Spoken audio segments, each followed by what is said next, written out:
Assalamualaikum warahmatullahi wabarakatuh, Bu Dewi. Waalaikumsalam warahmatullahi wabarakatuh. Mudah. Bagaimana kabarnya Bu Dewi, sehat? Alhamdulillah sehat selalu. Mohon maaf Bu Dewi, saya ingin mengganggu sedikit waktunya dari Bu Dewi. Ini dalam rangka saya ada kegiatan dari program Guru Penggerak untuk melakukan wawancara mengenai pengambilan keputusan dari seorang kepala sekolah nih, bagaimana cara pengambilan keputusan yang sudah dilakukan oleh Bu Dewi. Bolehkah saya bertanya Bu Dewi? Silakan. Terima kasih Bu Dewi. Untuk pertanyaan yang pertama, selama ini bagaimana Bu Dewi dapat mengidentifikasikan kasus-kasus yang merupakan dilema etika atau bujukan moral? Saya langsung mengobservasi langsung. Misalnya di satu kelas gitu kan ada anak didik yang bermasalah dan rekan sejawat atau guru wali kelasnya ada yang menceritakan kepada saya, dan kalau saya memiliki waktu luang saya berusaha masuk ke kelas guru yang bersangkutan dan saya akan menggantikan guru di dalam kelas tersebut untuk sementara waktu. Yang pertanyaan kedua, bagaimana Bu Dewi menjalankan pengambilan keputusan di sekolah ini, terutama untuk kasus-kasus di mana ada dua kepentingan yang sama-sama benar atau sama-sama mengandung nilai kebajikan? Saya akan membicarakannya bersama-sama dengan teman sejawat terlebih dahulu. Kalau teman ada pendapat A, B, C, nanti kita bersama-sama. Kalau pendapat A baik, berarti kita akan mengambil keputusannya yang pendapat A, seperti itu, melalui pertimbangan dan melalui kesepakatan teman sejawat. Untuk pertanyaan yang ketiga, langkah-langkah atau prosedur seperti apa yang biasa Bu Dewi lakukan selama ini?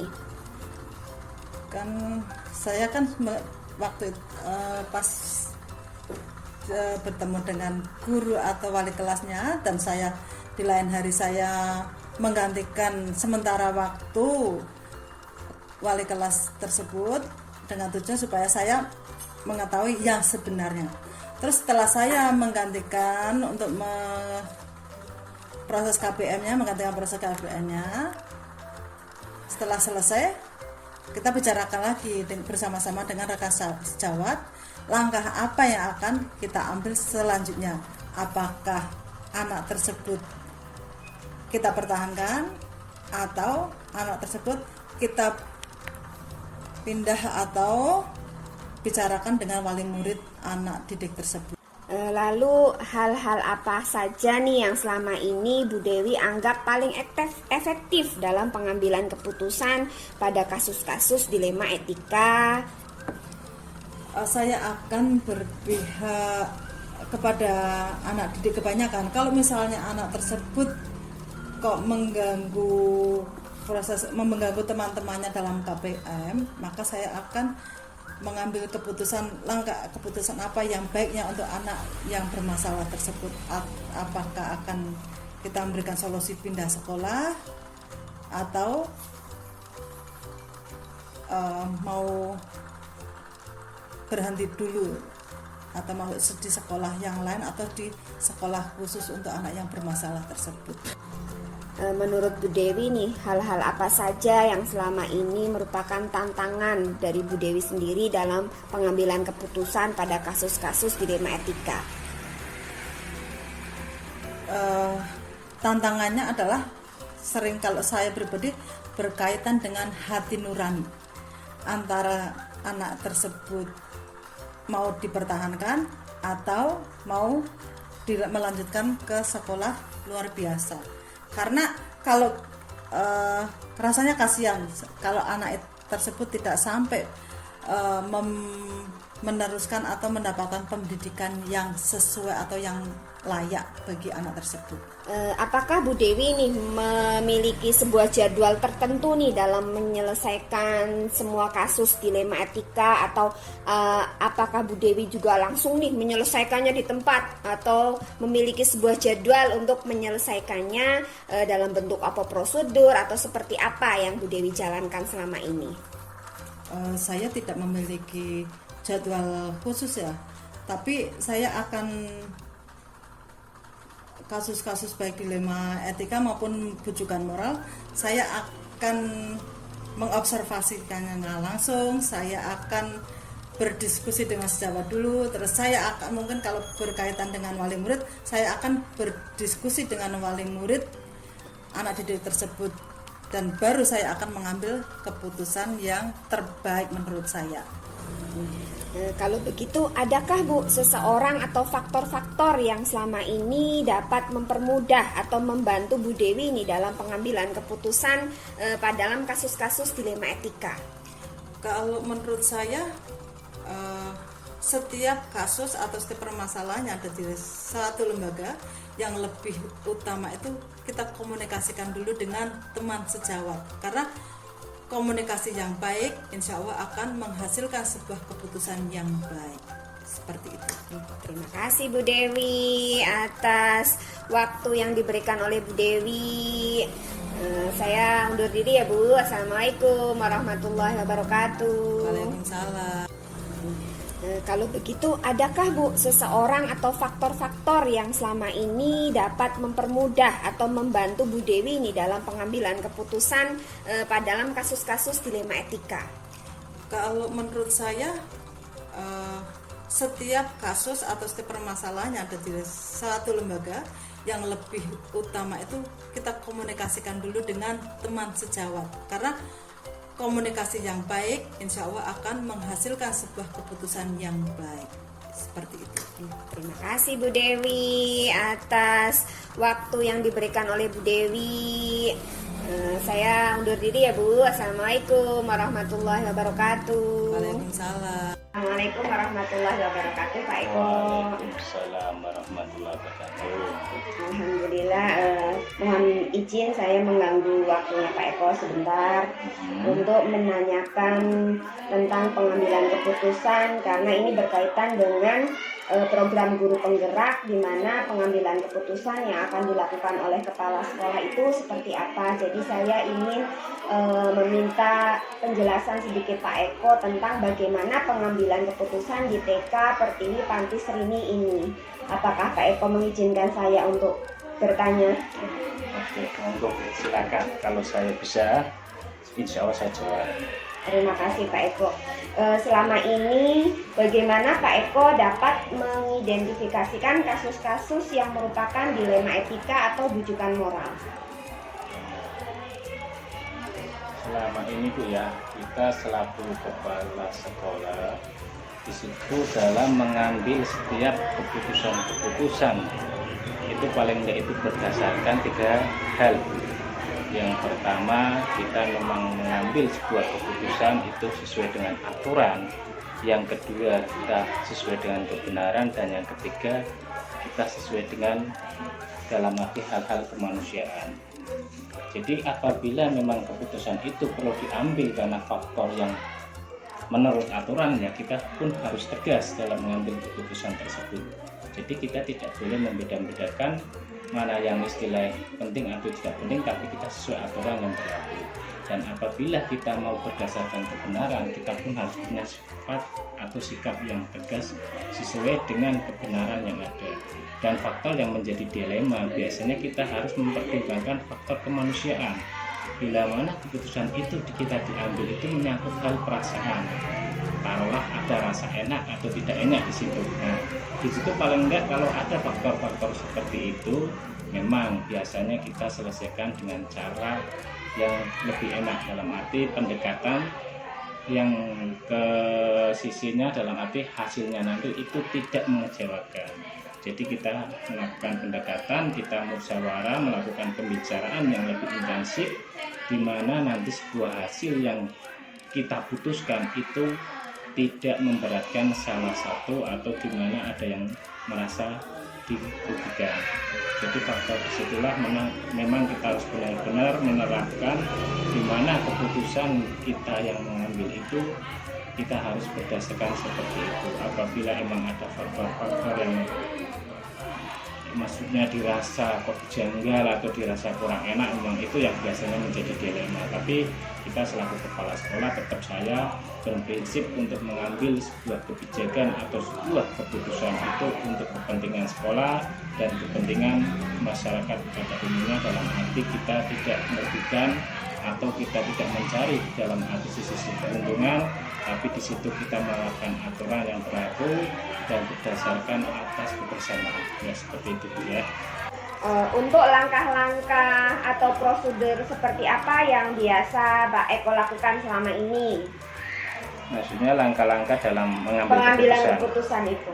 Untuk langkah-langkah yang biasanya saya terapkan di sekolah saya untuk setiap pengambilan keputusan, pasti saya tidak serta-merta berdasarkan apa yang menjadi istilah insting saya. Pasti di situ pun saya menerapkan seperti itu, Bu. Dalam pengambilan keputusan saya pertimbangkan keputusan ini istilahnya nanti hasilnya gimana. Kalaupun dalam pertimbangan saya sendiri itu masih ragu, biasanya saya berkoordinasi atau bermusyawarah dengan rekan-rekan guru sejawat.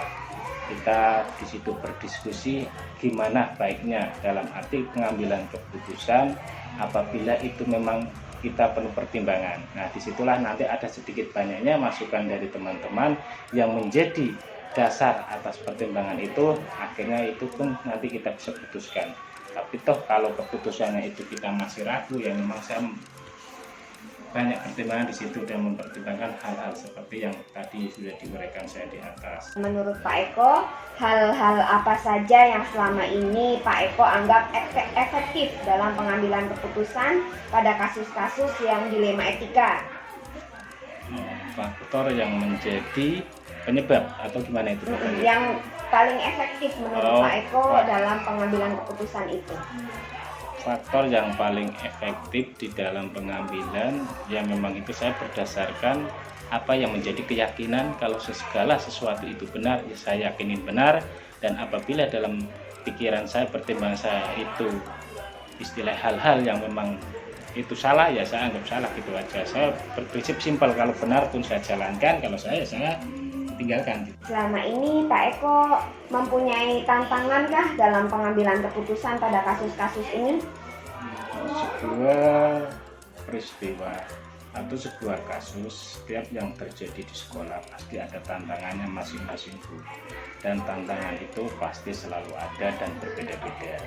Jadi ya kita menyikapinya semua itu, yang penting kita menyikapinya secara bijak. Tetap kita tantangan-tantangan itu harus kita selesaikan, baik kita selesaikan secara pribadi maupun tetap kita selesaikan secara musyawarah. Yang penting hasil dari sebuah keputusan nantinya itu hasil yang terbaik di antara keputusan itu. Pak Eko itu memiliki sebuah jadwal tertentu dalam sebuah penyelesaian kasus dilematika, ataukah Pak Eko langsung menyelesaikan nih di tempat itu langsung, atau memiliki sebuah jadwal untuk menyelesaikannya? Bentuk atau prosedur seperti apa yang Pak Eko jalankan? Biasanya untuk mengambil sebuah keputusan dilema itu memang kadang seketika saya mengambil keputusan itu secara langsung, kalau emang itu faktornya tidak terlalu atau besar atau gimana faktornya. Tapi kalau emang itu faktor dilemanya biasanya atau faktor yang terjadi itu nantinya faktornya berpengaruh sangat besar, ya memang saya kadang memutuskan untuk mengambil keputusan itu kita minta beberapa hari, dalam arti menentukan hari jadwal.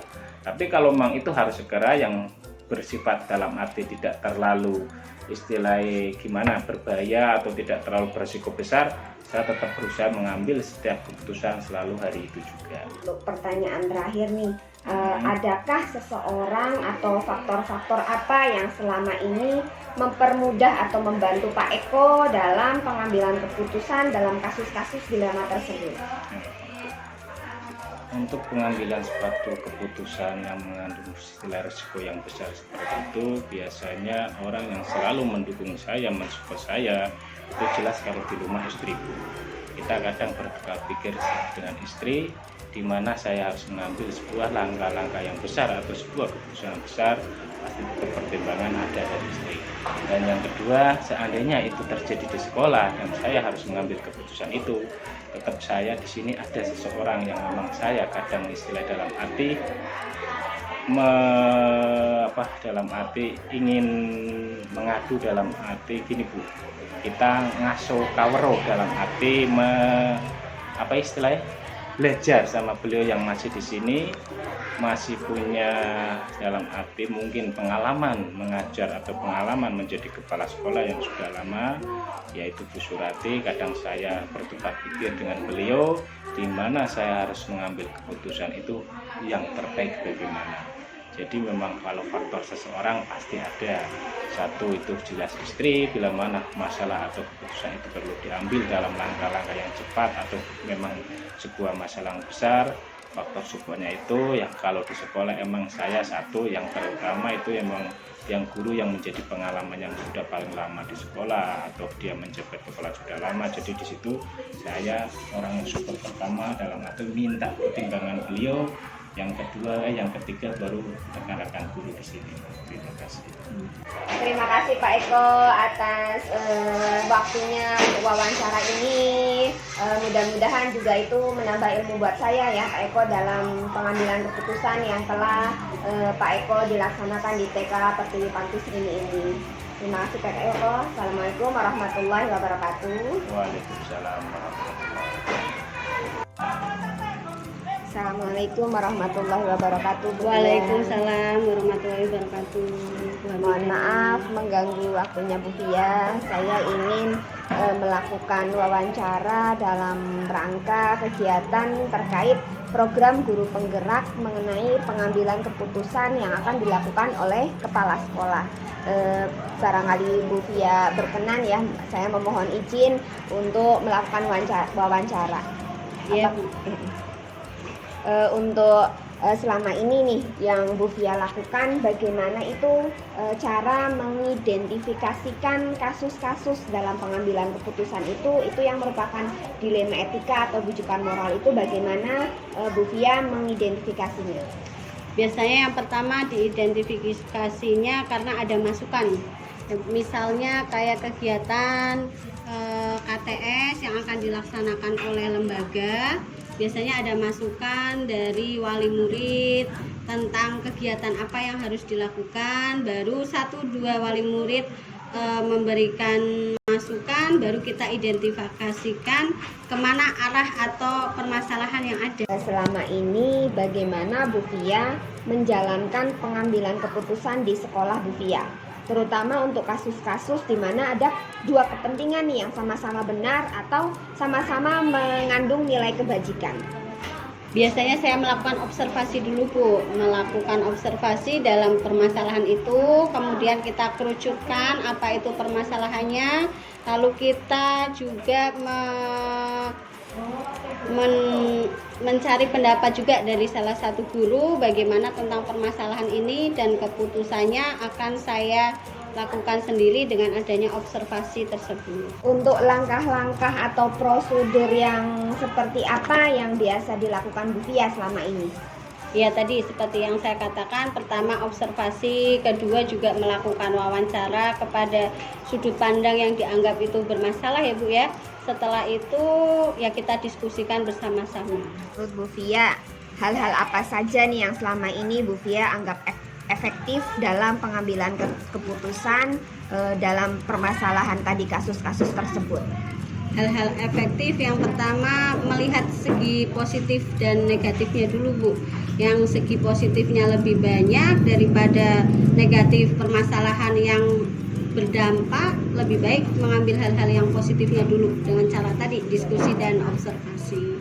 dalam pengambilan keputusan, mungkin Bu Fia kadang-kadang mempunyai tantangan nih ya dalam pengambilan keputusan itu apa saja hal-hal yang merupakan tantangan bagi Bu Fia nih dalam pengambilan keputusan tersebut? Tantangannya yang pertama, banyak masukan dari orang-orang lain, terutama pihak-pihak yang terkait dalam sebuah lembaga, misalnya yayasan atau guru-guru pendamping di setiap kelompok. Lah, itu menjadi sebuah pendapat yang berbeda-beda, Bu. Akhirnya kita harus memilah-milah nih mana yang merupakan pendapat yang positif dan yang negatifnya. Jadi harus berpikir ulang juga dari pendapat-pendapat beliau-beliau. Apakah Bu Fia memiliki sebuah jadwal tertentu nih dalam penyelesaian kasus? Terus apakah Bu Fia itu langsung menyelesaikan kasus langsung di tempat atau memiliki tadi sebuah jadwal untuk menyelesaikannya? Apa yang selama ini Bu Fia jalankan? Kalau untuk jadwal khusus kayaknya tidak ada, Bu, karena kan setiap masalah itu tidak terjadwal ya, pasti muncul dengan seketikanya adanya kegiatan. Sebaiknya atau selebihnya biasanya kita tunggu sampai 3 hari, terus kita menunggu ada masukan-masukan apa yang sesuai dengan permasalahan yang ada. Setelah itu baru kita bicarakan lagi. Intinya tidak ada keterkaitan jadwal. Itu selebihnya tidak dibicarakan di tempat dalam waktu langsung kejadian terjadi.